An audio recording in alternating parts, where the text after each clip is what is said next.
My hands are shaking so bad I can barely type this. NGL, I never thought I'd be in this mess, but here I am. I'm Hank, 52, divorced for 5 years after 20 years of marriage to Brenda. Things were finally quiet, until Chloe called, whispering about Brenda in a hospital, and that's when the real unraveling began. The call came around 7 a.m., jangling me awake. It was Chloe, my sister, and her voice was tight, barely above a whisper. Hank, it's Brenda. She's in the hospital. My first thought, hard pass. My gut clenched. Brenda and I, we were done. 5 years divorced, 5 years of blissful, almost complete silence. Why was I getting this call? Chloe didn't wait for me to respond. She's at City General. It's bad, Hank. You have to come. Her tone was laced with that classic guilt trip blend, the one that makes you feel like the biggest piece of shit for even thinking of saying no. NGL, I don't care what happened. She's family, Hank. Or she was. That last part hit different, like she was trying to appeal to some ghost of our past. I sighed, scrubbing a hand over my face. Fine, Chloe. I'll be there. My words felt heavy, unwilling. The drive across town felt endless. Every red light, every turn, I just felt this cold dread seeping into my bones. Like I was driving into a trap, or maybe just walking into another one of Brenda's self-made disasters. TBH, part of me hoped I could just turn around and go back to my quiet, uncomplicated life. But Chloe had pushed too hard, and I knew she wouldn't let it go. When I got to the hospital, Chloe was already there, looking drawn. She pulled me aside immediately, her eyes wide. They admitted her 2 days ago, Hank. She's been a possess. No insurance, obviously. The obviously stung a little, a reminder of how things had ended. Brenda had lost everything in the divorce, including her health coverage. Chloe leaned in closer, dropping the bombshell.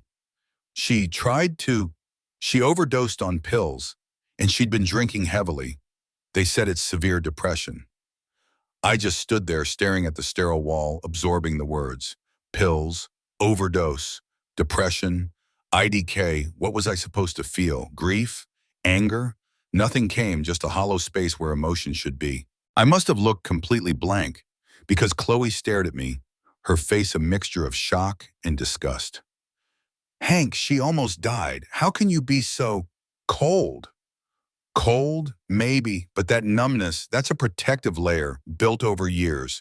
It reminded me of a night years ago at Chloe and Caleb's place. A dinner party. Everyone was there, happy. Chloe was glowing. She'd just announced she was pregnant with her first. We were all laughing, talking names. Caleb was joking about little Caleb Jr. And then Brenda, out of nowhere, said, what about Mitch? It's a strong name, classic. My blood went cold. Mitch. The name hung in the air, thick and cloying. For a second, I thought I'd misheard her. But no, she said it again. Mitch. Everyone just kind of blinked, confused, but I felt something snap inside me. All those years, all the whispered phone calls, the late nights, the unexplained distances, the gaslighting when I asked questions. It was all there, right in front of me, in that one name. I remember my voice, low and trembling with a rage I hadn't felt in years. Mitch, huh? You mean Mitch, the guy you've been sleeping with for the last 15 years, Brenda? The Mitch who just died last month? The room went silent. You could hear a pin drop. Caleb dropped his fork. Chloe gasped, a hand flying to her mouth. Brenda, she just stared at me, her face draining of all color. Then, like a dam breaking, she crumpled, slid right off the chair and onto the floor, sobbing uncontrollably. It ended 5 years ago, Hank, she choked out between sobs, her confession hanging in the stunned air. 5 years ago, that was when I'd confronted her with the little bits of evidence I'd pieced together. When she denied it, tearfully, promising she loved only me. It was all a lie, a full-blown, elaborate deception. I just stood there watching her collapse. NGL, part of me felt a sick, chilling sense of vindication. It was out. The truth, ugly and raw, was finally out. I didn't say another word. I just turned around, walked out of Chloe and Caleb's house, leaving Brenda on the floor, leaving everyone in shock. I never looked back. That was the night our marriage officially died, even if the divorce took a while longer. Chloe came to my place later that night, Furious. Hank, how could you? That was so cruel. She was humiliated, totally broken. It was revenge. Revenge? I remember asking, my voice flat. Is it revenge to speak the truth, Chloe? After everything, what did you expect? She just shook her head, tears in her eyes. I didn't expect you to gut her like that, not in front of everyone, especially not pregnant me. She's family. She stopped being family when she started sleeping with Mitch, I said. And look where that got her now. No job, no money, no insurance, and no Mitch. Looking back at the hospital, I realized Brenda's life had spiraled completely after the divorce. After Mitch died, she was alone, utterly and completely, and now she was here, in a hospital bed, because she couldn't face it anymore. And I, the man she'd betrayed for 15 years, was one of the few people left who might care enough to come. It was a bitter taste in my mouth, the irony of it all. My hands are shaking so bad I can barely type this. NGL, I never thought I'd be in this mess, but here I am. I'm Hank, 52, divorced for 5 years after 20 years of marriage to Brenda. Things were finally quiet until Chloe called, whispering about Brenda in a hospital. And that's when the real unraveling began. Before the dinner party, before the word Mitch blew up my entire world, there were the little things, subtle shifts, barely perceptible at first, like the slight tilt of a picture frame you only notice when you walk by it 100 times. Brenda started going out more. Girls' night, as she'd say, or grabbing dinner with some friends from work. Always vague, always a different set of friends, it seemed.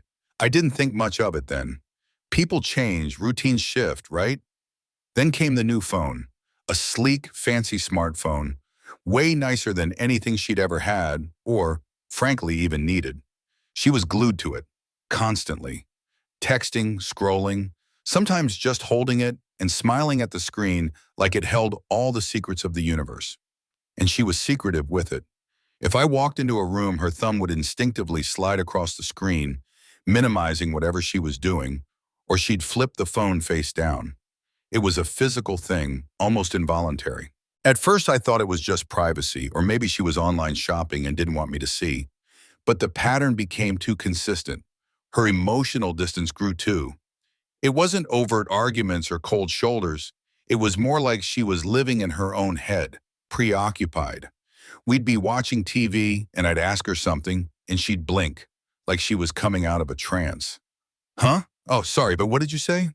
It was like she was physically present, but mentally a million miles away. TBH, it hurt. I tried to connect, to ask her what was on her mind, but she'd just wave it off. Just tired, Hank, or work's been stressful. Then there were the small expenses. Nothing huge, no massive credit card bills, but little things. A new scarf, a small piece of jewelry, or a fancy coffee machine I knew she wouldn't buy for herself.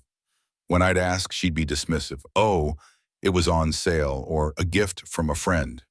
But she couldn't quite remember which friend or what sale. IDK, it was just off, like she was patching together stories on the fly. I tried to dismiss it all, tried to tell myself it was just stress, that all marriages had their ups and downs, that she was just finding herself or needing space. I'd try to talk to her, earnestly. Brenda, is everything okay? You seem different. And she'd pivot, always. Why are you asking that, Hank? Is there something you need to tell me? Or you're always so focused on me, why don't you ever talk about yourself? Classic gaslighting before I even knew what gaslighting was. She'd turn the tables so subtly that I'd end up feeling like I was the problem. I was being paranoid. But that gut feeling, that nagging sense of unease, it wouldn't go away. It was a dull ache, a whisper in the back of my mind that something was fundamentally wrong. I remember walking past her one day, and she was on the phone, her voice low and conspiratorial. She caught my eye, and her face tightened. Yeah, I'll call you back later, she said quickly, hanging up. Just a client, she offered too quickly. Then the name started popping up. Mitch. At first it was my new work friend, Mitch is really good at this. Then Mitch was telling me about a great restaurant. Then Mitch says I should really push for that promotion. It was always Mitch, this phantom work friend who seemed to be a constant presence in her life, a presence I knew nothing about. NGL, I hated the name even then. It felt like an intrusion. I started to recall an odd phone call she'd received late one night, a few years back. It was well past midnight. Her phone vibrated on the nightstand, and she'd shot up, grabbed it, and scurried into the bathroom, closing the door softly. She was in there for a good 10 minutes, whispering. When she came out, her eyes were wide, a little red, like she'd been crying, but she just said, "Oh, just a wrong number." Scared me half to death. I'd believed her. I wanted to believe her. I tried to rationalize it all away. "Hank, you're being paranoid," I'd tell myself in the shower. "She's just busy. She's got friends. She's got a new phone. It's normal. Stop overthinking." But the uneasy feeling persisted. It wasn't going anywhere. It was like a little seed of doubt that had been planted, and it was slowly, steadily growing, sending roots into every corner of my mind. That feeling, it created a wedge between us.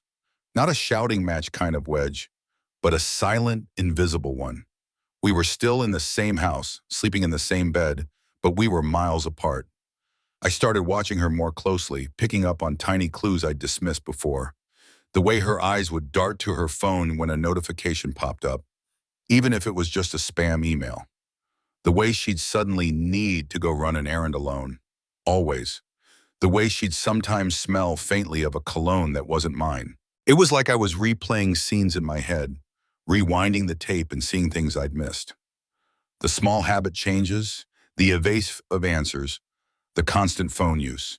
It all clicked into a pattern that screamed red flag louder than any alarm. I just hadn't been ready to hear it. Not yet. The subtle shifts slowly morphed into glaring inconsistencies. One day I was looking for a pen in Brenda's purse, a stupid, mundane reason, I know, and my fingers brushed against a crinkly piece of paper. It was a receipt from a jewelry store. Not our usual jeweler, not one I even recognized. It was for a small silver chain. I remember thinking, I didn't get her a chain recently, but I shoved it back, trying to ignore the prickle of unease. Then a few days later, I noticed something else. Brenda had this pearl ring, a simple, elegant piece that had belonged to my grandmother. It was one of her most cherished possessions, always on her finger, or at least in her jewelry box. It was gone. Completely. When I finally worked up the nerve to ask her about it, casually she shrugged. "Oh, that? Pawned it. Needed some cash flow, you know." Her voice was too light, too airy. And when I pressed for details, "Which pawn shop? How much did you get?" She became vague, evasive. "Just took care of it. Don't worry about it." It was another brick in the wall of doubt. My paranoia, or rather my growing suspicion, started to get more specific. I began tracking the mileage on Brenda's car, not in a creepy, meticulous way, but just glancing at the odometer when she left and when she got back. And the numbers didn't add up. She'd say she went to the grocery store 5 miles away, but the odometer would indicate a 20-mile round trip. Where was she going for the extra 15 miles? Every time, it was something different, but always the same pattern of unaccounted mileage. Then there was the trinket, a small wooden elephant charm tucked away in a side pocket of her purse. It wasn't her style, not at all. It looked like something you'd get from a tourist trap, not a gift I'd ever buy her. When I held it up, she snatched it back quickly. "Just a little good luck charm I picked up," she mumbled, her eyes avoiding mine. "From where?" I asked. "Oh, just a little shop downtown." Again, the vagueness, the irritation in her voice. Brenda became increasingly defensive. Any question about her day, her plans, her friends would be met with a sharp tone, a quick deflection, or an outright accusation. "Why are you interrogating me, Hank? Don't you trust me?" Or, "You're always so suspicious. You know that. It's your problem, not mine." That was the gaslighting, clear as day, even if I didn't have the word for it then. She made me feel like I was the crazy one for even asking. One evening, I heard her on the phone in the living room, talking low. I was in the kitchen, pretending to clean up. Her voice was hushed, almost a whisper, and then I heard it. "Love you, sweetie." Sweetie. She hadn't called me sweetie in years. My heart dropped into my stomach. It wasn't a client. It wasn't a friend. That much I knew with a chilling certainty. I couldn't ignore the red flags anymore. They weren't just flapping in the wind. They were screaming. The gut feeling was no longer a whisper. It was a roar. It was eating me alive, poisoning every interaction, every quiet moment. I had to know. The uncertainty was worse than any truth could be. So I started digging, secretly. I know, but what else was I supposed to do?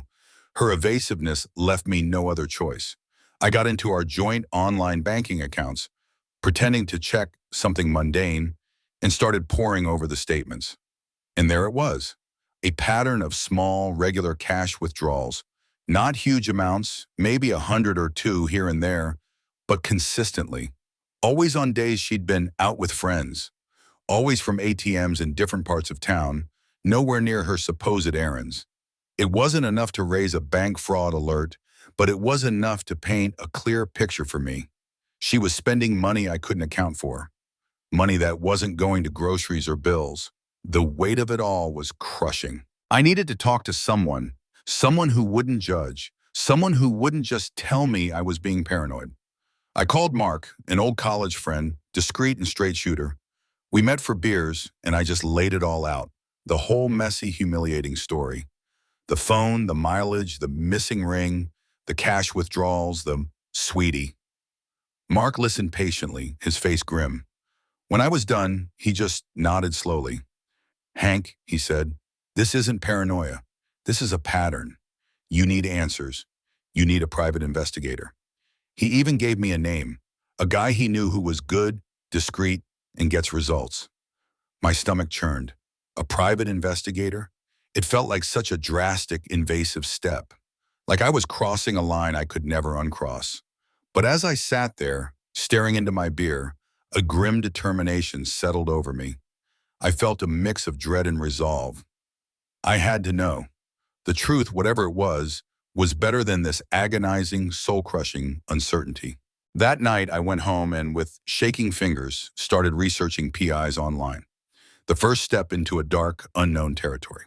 The meeting with Dave, the private investigator Mark recommended, felt surreal, like I was in a bad movie. We met in a coffee shop, and I felt exposed, vulnerable, even though he was a total stranger. I laid it all out. The phone, the mileage, the missing ring, the cash withdrawals, the sweetie, every single detail that had been gnawing at me. My voice was shaky, my hands clenched under the table. He just listened, calmly, taking notes, not an ounce of judgment in his eyes. Dave was a professional, no doubt. He explained the process, how surveillance worked, what kind of evidence he could get. Photos, video, detailed logs, he said. It's all admissible if it goes to court. Court. That word hung in the air, a heavy weight. I just wanted to know, not necessarily go to court. Yet, I handed over a photo of Brenda, gave him her routine, the make and model of her car. It felt dirty, like I was betraying her, even as I knew she was the one doing the betraying. The next few weeks were pure hell. Dave would send discreet updates via encrypted email, brief messages that made my stomach clench. Subject observed leaving residence at 9:15 a.m. Subject observed at XYZ location. Each one felt like a small, slow turn of the screw. I was a wreck, constantly checking my phone, my heart pounding with every notification. Then came the first batch of photos. I remember opening the email, my hands shaking so bad I almost dropped my laptop. And there it was, Brenda and Mitch. Not just a work friend sharing a coffee. These were pictures of them sitting across from each other in his dimly lit restaurant, leaning in close, laughing, her hand on his arm, his hand on hers. One shot taken through a car window showed them kissing, a full-on, passionate kiss. My breath hitched. It was a physical blow, like someone had punched me right in the chest. The reports kept coming. Dave was thorough. Photos of Brenda meeting Mitch at various locations. Discreet, out-of-the-way restaurants, a seedy-looking hotel on the edge of town, even what looked like a rented apartment in a complex I didn't recognize. There she was, in black and white, living a whole other life. Brenda, my wife, the mother of my children, laughing, holding hands, showing affection with another man. The sheer betrayal was overwhelming. Dave's reports weren't just photos. He provided details about Mitch, his full name, his occupation, a sales rep for some tech company, and the kicker, he was married. My world, already crumbling, completely shattered. My wife wasn't just having an affair. She was having an affair with a married man. The audacity, the hypocrisy, the layers of deceit were staggering. Each new report, each batch of photos was a devastating punch to the gut. The emotional toll was immense. I'd sit there staring at the pictures, feeling a crushing weight of grief and rage. It wasn't just the fact of the affair.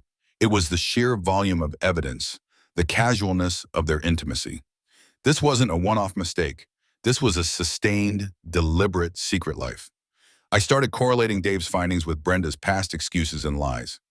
Girls' night out? Nope. That was dinner with Mitch, followed by a trip to that hotel. Work trip?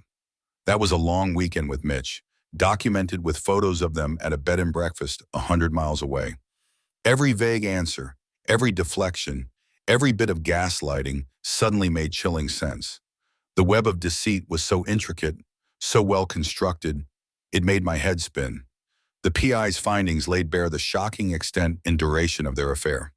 It wasn't weeks or months. Based on the frequency and the comfortable intimacy captured in the photos, this had been going on for years. Years, right under my nose. While I was at home, working, raising our kids, thinking we had a life together, she was building a parallel universe with Mitch. Dave provided a meticulous log, dates, times, specific locations, a cold, hard spreadsheet of betrayal, and there, in black and white, was the name, Mitch. It hit me again, the dinner party where Chloe announced her pregnancy. Brenda suggesting Mitch as a baby name. I remember the immediate jolt I felt then, the raw nerve it struck. Now, seeing it in the PI's reports, knowing who he was, what he was to her, it wasn't just a suggestion. It was a cruel, defiant, almost triumphant declaration. She was daring me, taunting me with his name, right there in front of everyone, knowing I'd never guess the truth. The pieces of the puzzle clicked into place, forming a horrific picture. Every doubt, every gut feeling, every tiny red flag I dismissed or tried to rationalize away. They weren't paranoia. They were the truth, screaming at me, and I had been too blind, too trusting, too stupid to see it. The day Dave delivered the final report, it felt like the world stopped. It wasn't just an email with a few photos anymore. It was a thick, heavy file, bound and organized, full of irrefutable photographic and video evidence. Every time Brenda had lied, every time she'd vanished, every secret trip, it was all in there, documented with timestamps and precise locations. It was a complete, damning record of her secret life. One detail hit me especially hard.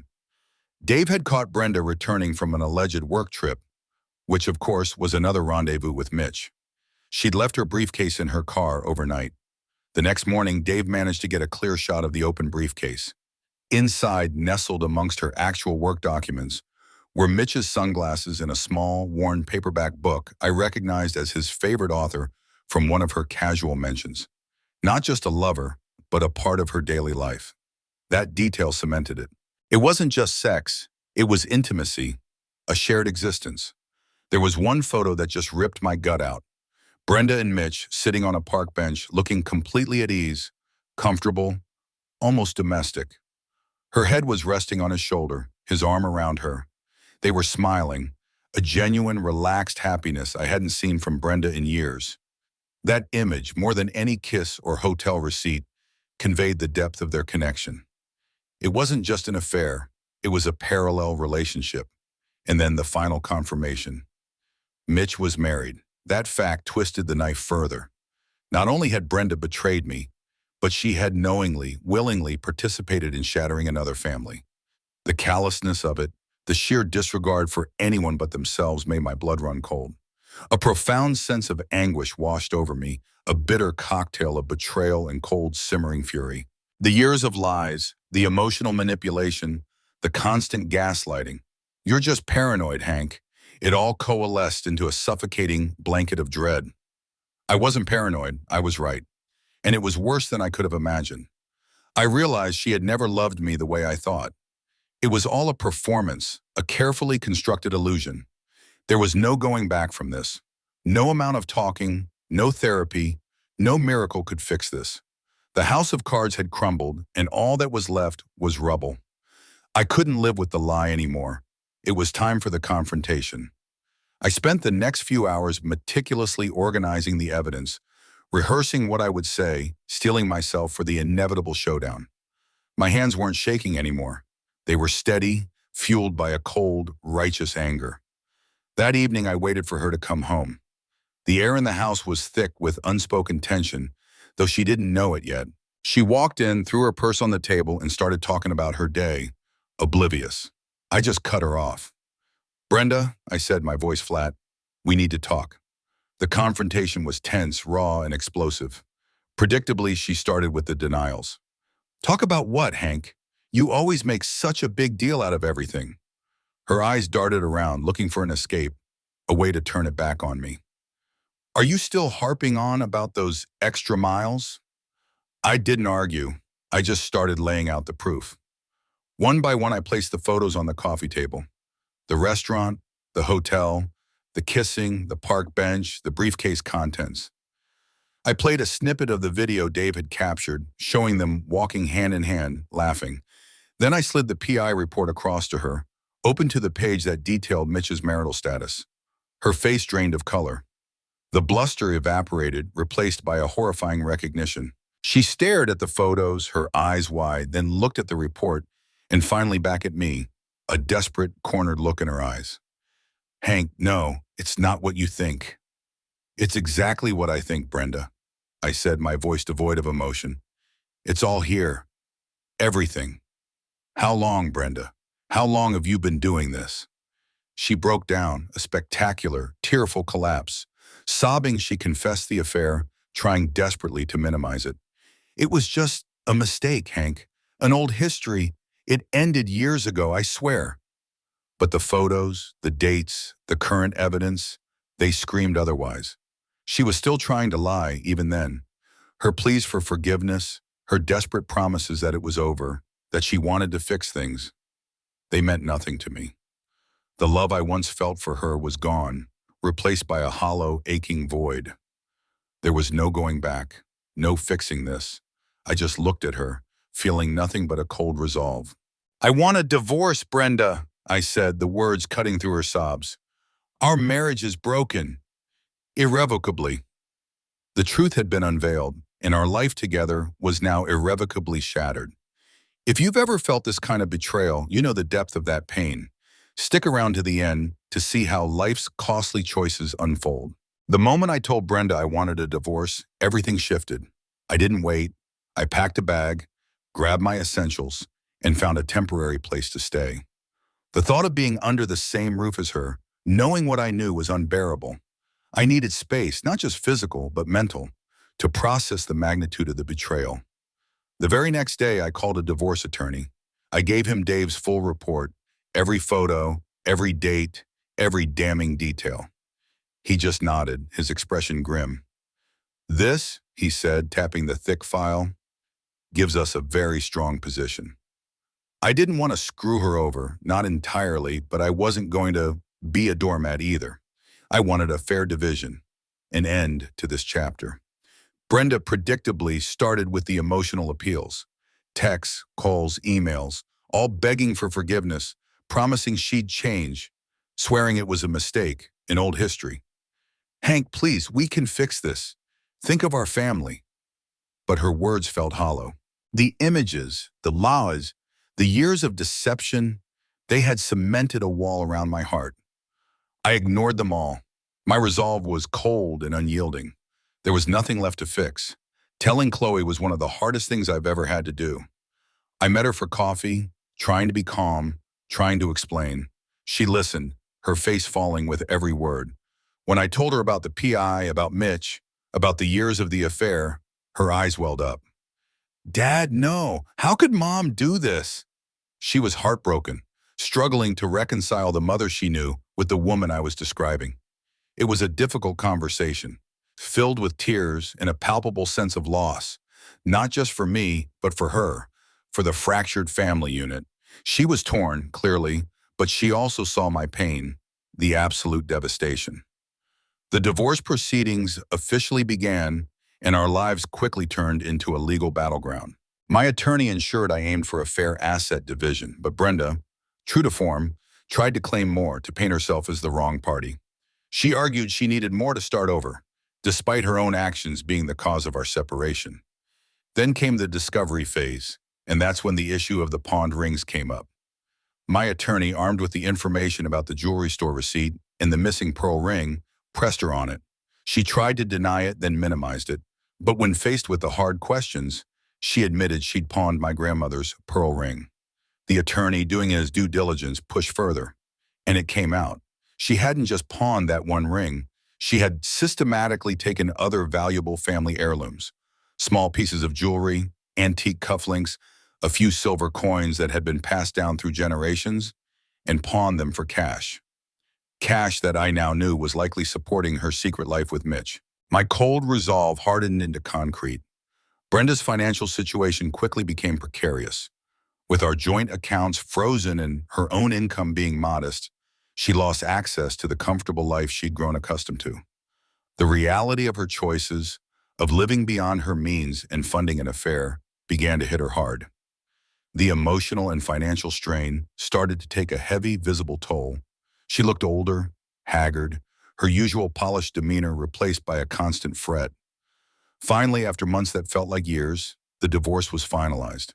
The papers were signed, the judge's gavel fell, and just like that, 20 years of marriage, a shared life, a family, were legally severed. It was over. I felt a bittersweet freedom. A weight had been lifted, the suffocating lie finally gone. But the scars of betrayal were deep, raw, and still aching. The healing process, I knew, would be long.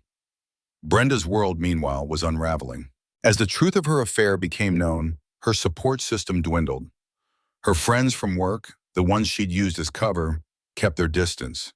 Mitch, it turned out, had also faced consequences when his wife found out. Brenda was increasingly isolated, left to face the fallout of her choices alone. For me, there was a sense of closure. The legal ties were gone, the painful deception exposed. But looking back at that time, I realized it wasn't an ending. It was just a transition. The immediate pain faded, but the echoes of betrayal, the lessons learned, they would stay with me, shaping my understanding of trust and love for years to come. After the divorce, I poured all my energy into rebuilding. It was more than just moving on. It was about reclaiming myself. I focused on my work, hit the gym, and started doing things I'd put off for years. One of the first things I did, a real screw you to my old life, was buy a customized Mustang. Bright red, loud engine, completely impractical.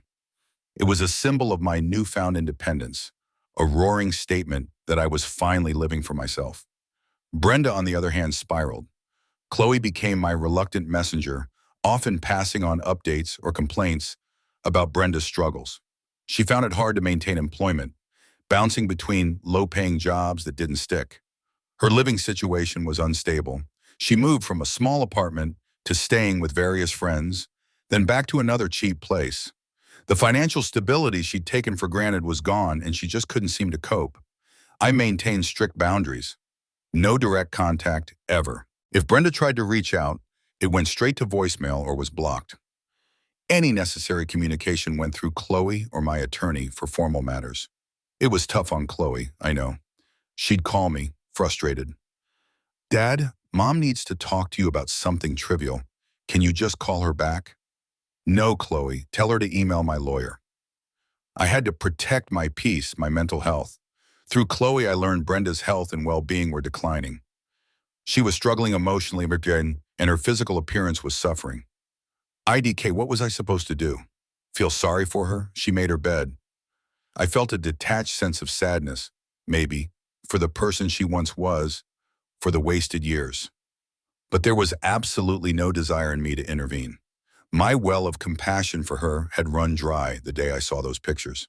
Chloe, bless her heart, tried to bridge the gap. "She's really not doing well, Dad. She looks so tired all the time. Can't you just talk to her?" I tried to explain again what Brenda had done, how deep the betrayal ran, but Chloe, with her kind heart, kept pressing. She'd express concern, then frustration, then guilt-trip me. "She's still your ex-wife, Dad. You spent 20 years with her."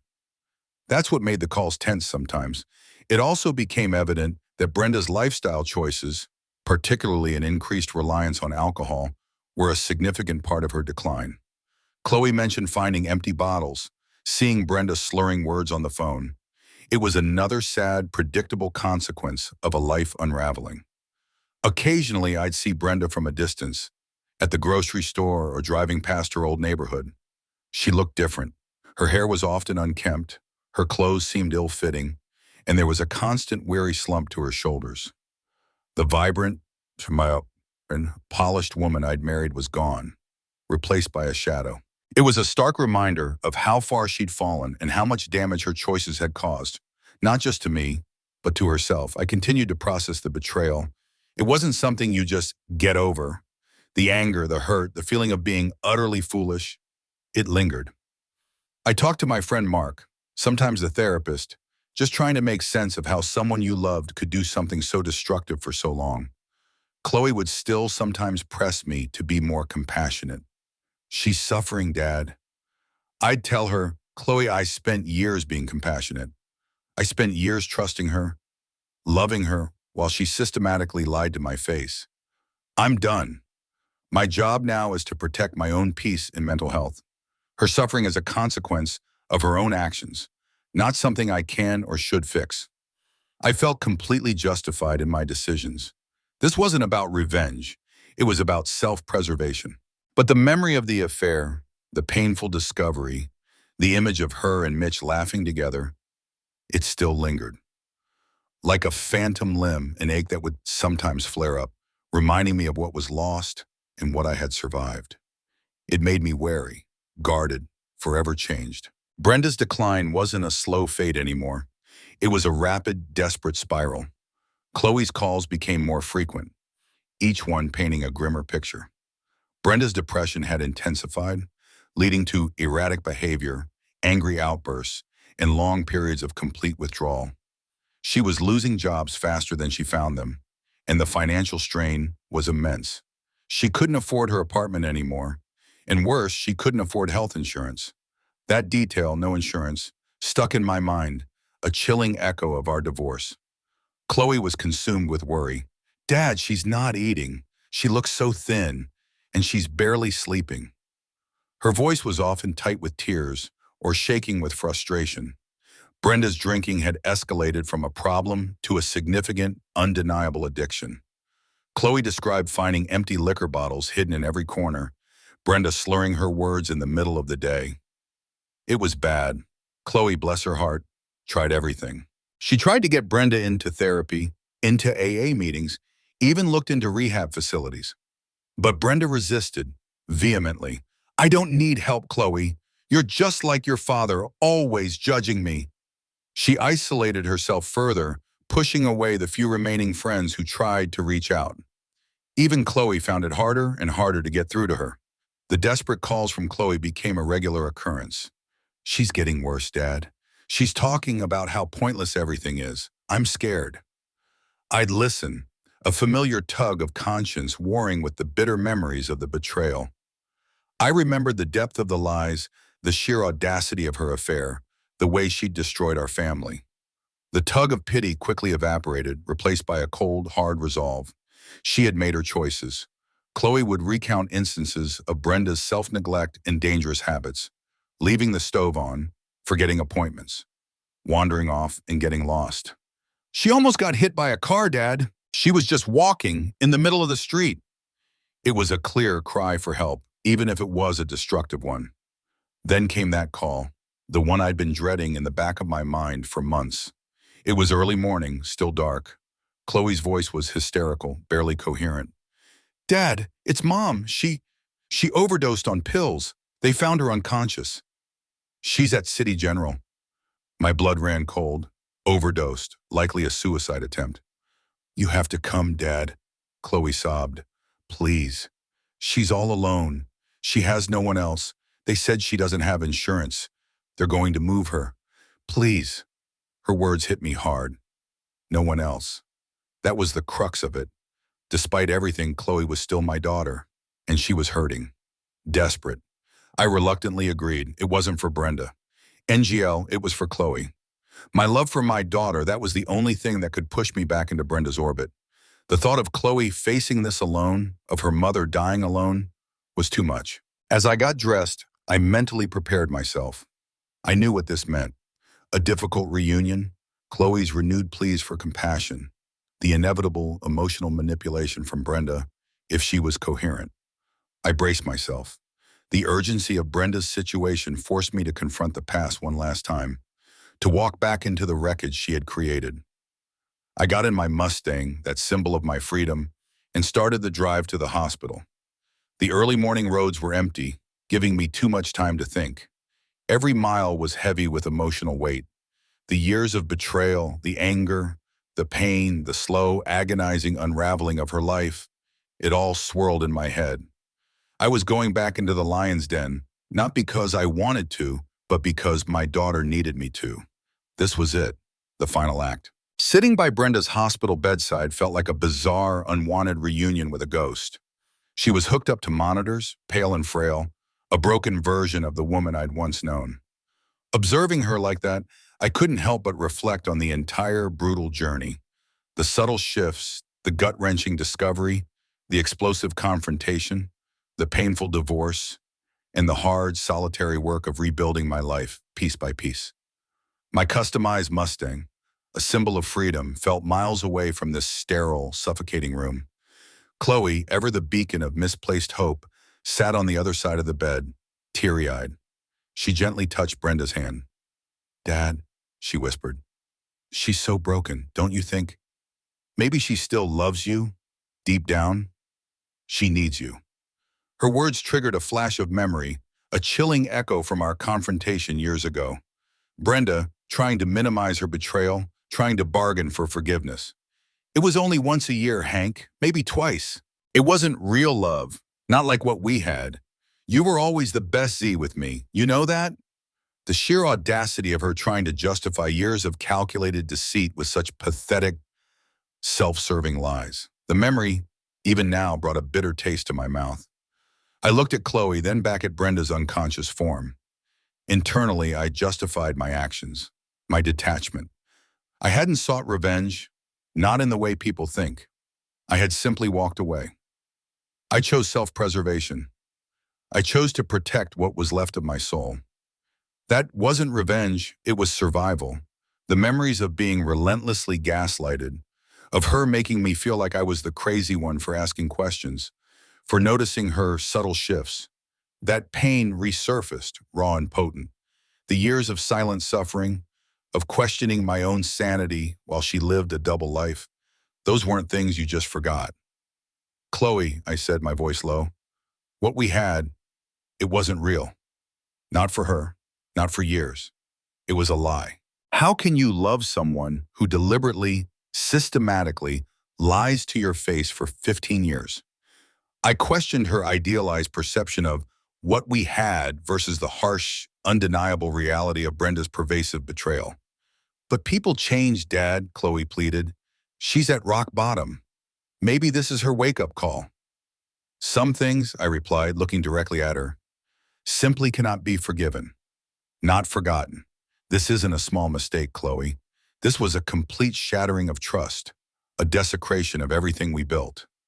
I acknowledged Brenda's undeniable suffering, lying there in that bed, but I firmly attributed it to the consequences of her own choices. She'd chosen her path, and this was where it led. Chloe struggled profoundly to understand my emotional detachment.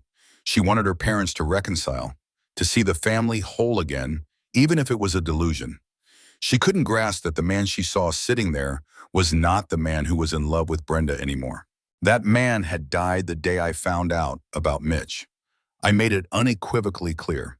"Chloe, I found my peace by choosing myself, by choosing a future where I wasn't constantly questioning, constantly hurt. That peace came from walking away, not from staying and trying to fix something that was beyond repair." I affirmed that showing compassion or even pity did not and would not mean allowing myself to be hurt or exploited again. My boundaries were solid, hard-won. The final scene for me was exactly that. Sitting by Brenda's bed, my iPad in hand, scrolling through news articles. I was physically present for Chloe, but emotionally I was miles away, protected by years of pain in a fortified heart.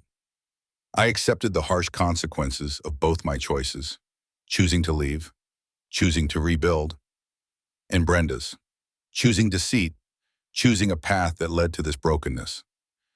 There was a cold, undeniable sense of justice in it, not triumphant, but deeply rooted in cause and effect. The lingering question of whether I'll ever truly find an all-encompassing, serene peace remains. The scars are there, a permanent reminder. But for now, in this moment, I was surviving. And after everything, that was enough.